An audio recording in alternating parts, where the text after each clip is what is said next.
G'day, I'm Rowan Mackey and welcome to Individuate, the podcast where we use the vehicle of starting our own podcast to try and get the best out of ourselves in the service of others.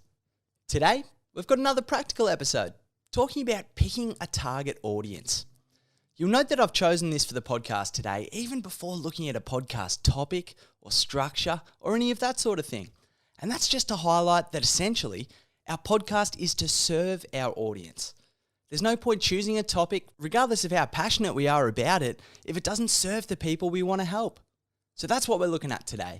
But first, I want to talk about the most recognisable school project to have ever been awarded a B-. The year was 1958.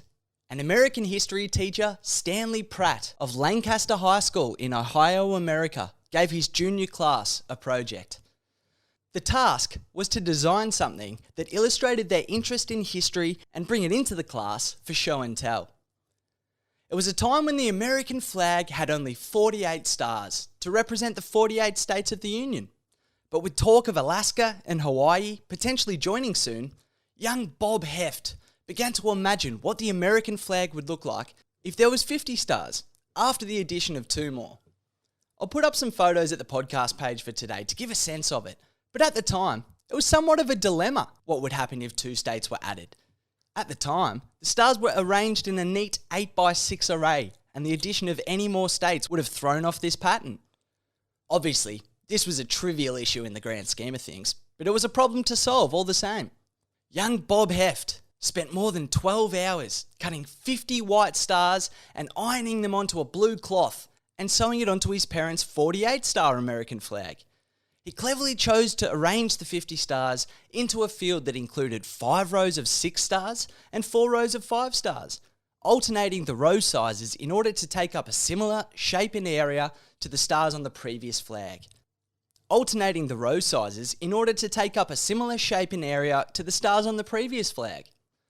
Heft proudly brought his flag into the classroom ready to show his teacher and tell his class about his creation. Yet to his dismay, his teacher was largely unimpressed, awarding him a B- for the task and asking an imaginative young Heft, "Don't you know how many states we have?" which Heft recounted years later. But the determined 17-year-old wasn't taking his B- lying down and complained to his teacher. Mr. Pratt then stated, somewhat facetiously it seems, that he would improve the grade if Heft could get his flag adopted by the United States government as their official flag. Undaunted and undeterred by the size of the task in front of him, Heft began writing letters to Washington and making calls to the White House to ask the president to look at his flag. 2 years later, after Hawaii and Alaska had indeed been admitted as states, Bob Heft received a call out of the blue from then President Dwight D. Eisenhower. It seems that Heft's efforts had not been in vain, and his flag had been chosen out of more than 1,500 submissions as the model for the new 50-star flag of the United States of America. President Eisenhower invited Heft to a flag-raising ceremony in Washington, where the celebrations on the 4th of July would be used to unveil the new flag at the US Capitol building. Heft was over the moon, but there was still one piece of business to take care of. After tracking down Mr. Pratt, his old American history teacher, who was of course impressed with Heft's achievement, Heft recounted that his former teacher had said, "Well, if it's good enough for Washington, it's good enough for me. I hereby change the grade to an A." Since that time, the flag designed by a 17-year-old Bob Heft has now broken the record for the longest serving flag in the history of the United States. Although he sadly passed away in 2009, Bob Heft has also designed a 51-star flag in case any more states are added to America's union, proving that even after his passing, he's always one step ahead. So that's what we're talking about today, target audiences. Because if you get the wrong audience, it doesn't matter if you're Bob Heft, the future architect of the United States flag at just 17 years of age.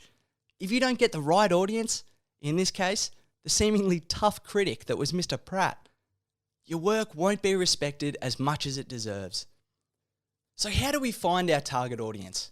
There's plenty of information out there about avatars and personas, but I want to tell you today how I think of target audiences, which is a little bit different to that. First of all, Plain and simple, a target audience are the people we want to serve. The people who we want to be the guide for on the hero's journey and deliver the outcomes that will be valuable for them. One thing you'll often hear about is the idea of an avatar, or a persona, or a hypothetical person who represents your audience. And I don't want to dismiss the idea of nailing your podcast for a particular type of person to the point where they say, this is made just for me. But I prefer not to think about it in terms of straight demographics too much. I'll explain why. One of my favourite podcasts is The Jordan Harbinger Show. For those who haven't heard of it, Jordan interviews some of the world's top performers and digs into their untapped wisdom in a way that's insightful, fascinating, and actionable. Well, one of the people who I've spoken to most and discussed different episodes of this podcast with is a lady I work with, and another is my mum.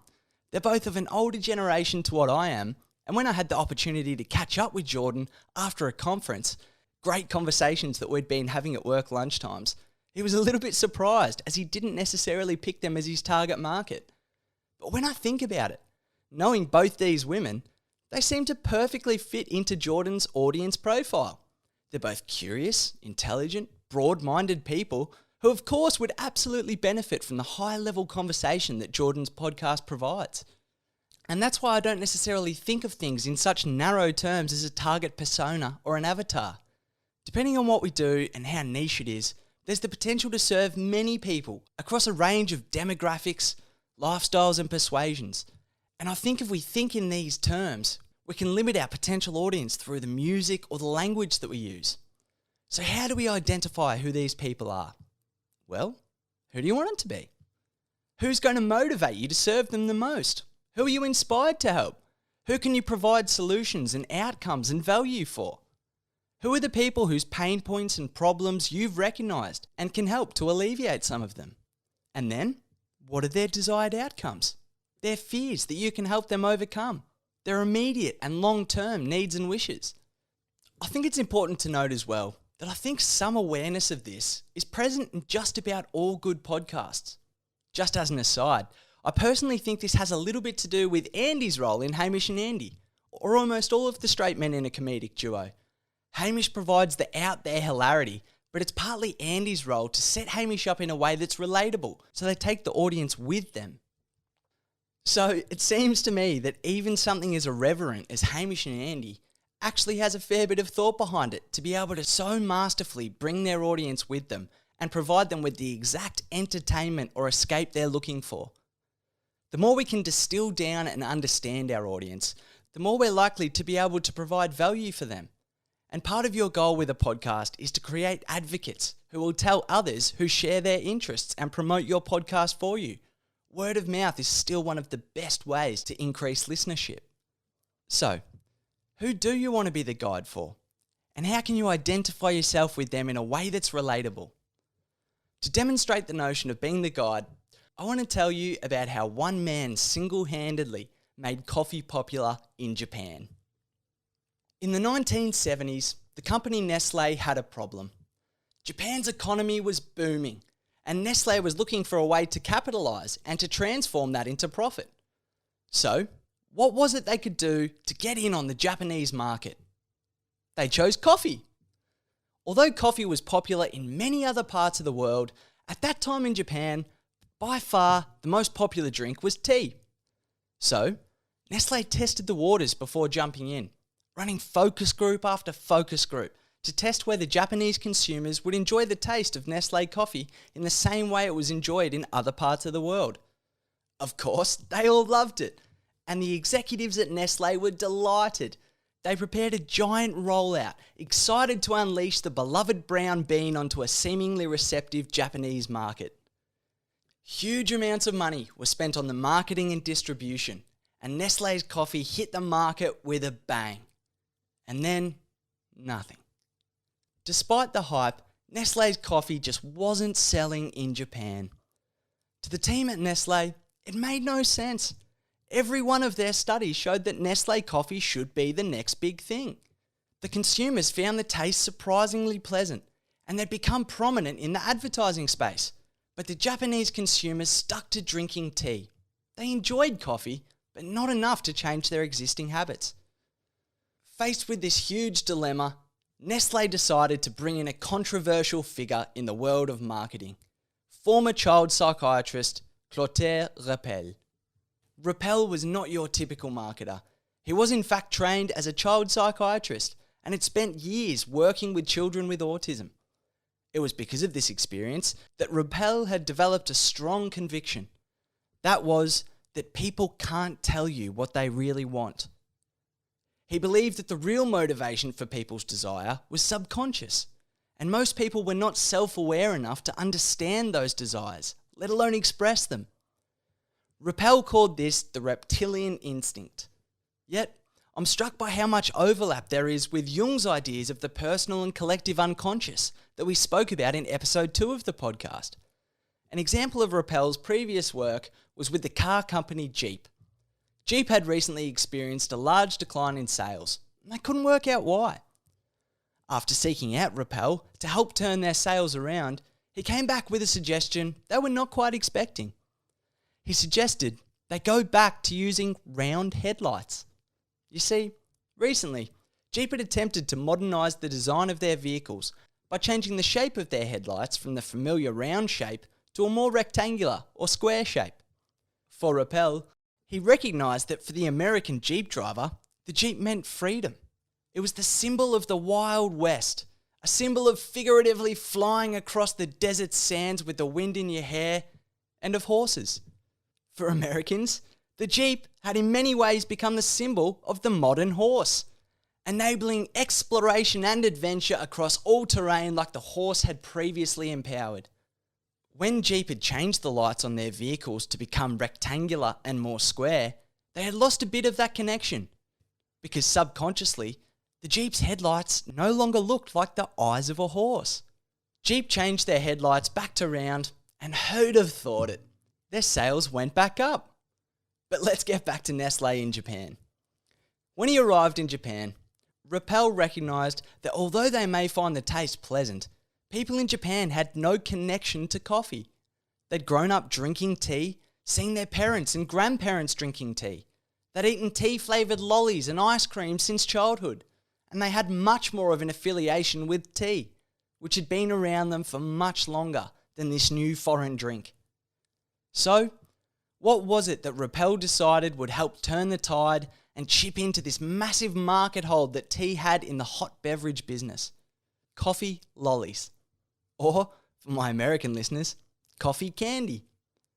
Suddenly, huge amounts of Japanese children were growing used to the taste of coffee without encroaching on their more solid habits around drinking tea. Nestlé brought out dozens of different types of coffee-flavoured confectionery, and once they'd established popularity, they moved to cold, sugary, coffee-flavoured drinks. Then they introduced lattes, and before long, Nestlé had successfully reintroduced their Nestlé coffee into Japan, which had established a following outside of the seemingly impenetrable hot beverage market. And before long, Nestlé were cheering all the way to the bank. From October 2015 to September 2016, a mere 40 or so years after coffee was first introduced into Japan by Nestlé and Rappel, the Japanese consumed more than 1/6 as much coffee as the entire European Union, which has countries like France and Italy which have been enjoying coffee for centuries. So, what's the takeaway from all this? I know that it's a bit different being a podcast host to recognising the unconscious motivators in a consumer market and changing their ingrained cultural practices. But at the same time, I think we can learn a lot from Rappel's approach. Although there's the obvious ethical issues that come from convincing a nation of children to eat more sugar, at the same time, Rappel had compassion for where the Japanese people were before he arrived with his bold ideas. He recognised that their association with tea was deeply ingrained, and that he had to meet them where they were at if he was going to have any impact on changing their behaviour at all. In many ways, I think this is where there are similarities to being a podcast host. In engaging with an audience of people and looking to expand their perspective and engage them in a positive way, we've got to be empathetic for where they're at. We have to recognise the challenges and problems they're facing and what their deeper needs are, even though it may not appear so obvious to them. And if we look at the most successful podcasts, businesses, and people, They all understand their audience deeply enough to provide that. Even if they just provide an escape or some light entertainment, it doesn't have to be explicit. But the more you can understand who your audience are, where they're at, and what they need to be able to progress, the more they can gain benefit from your experiences and ideas, as they're more tailored to them. This will then lead more people to relate to you, identify with you as their particular guide, and want to engage with your podcast and ideas more than if you were just to project what you thought would sound good. It seems to me that this has a little bit to do with why most podcasts don't get past the 5-episode mark. It's like people get 5 episodes into their podcast, they haven't got any real sense of any real uptake or how they've provided any transformations for people, and it's almost like they've said all they've had to say.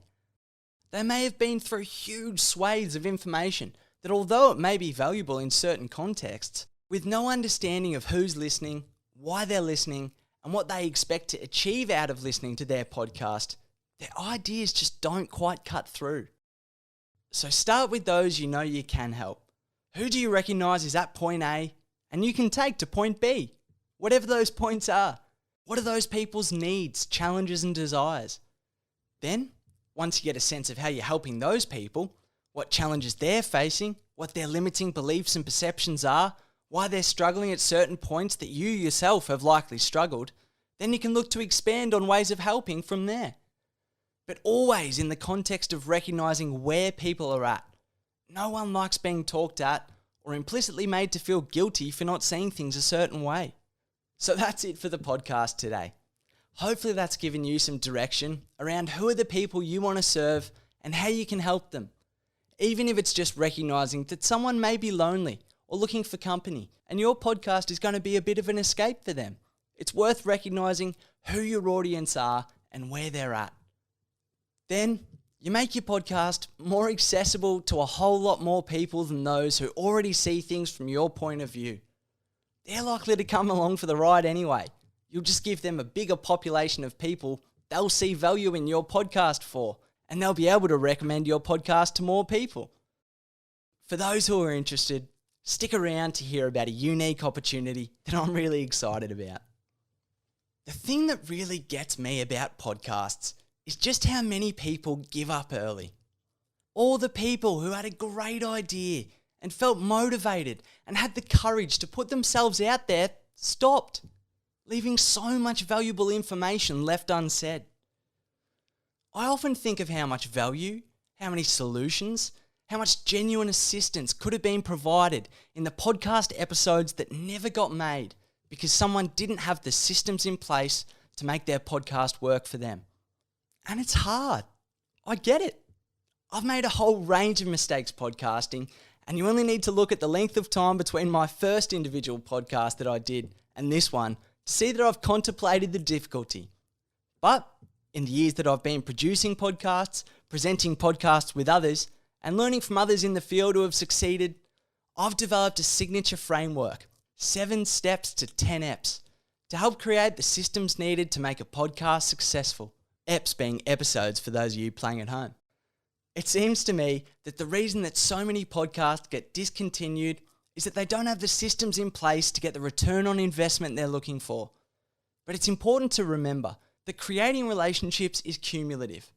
And what better way to cultivate a relationship than to have 30 minutes to an hour or more in someone's ear, sharing your thoughts, ideas and values with them in a way that's inherently intimate, building upon that with each episode and allowing them to build trust in you.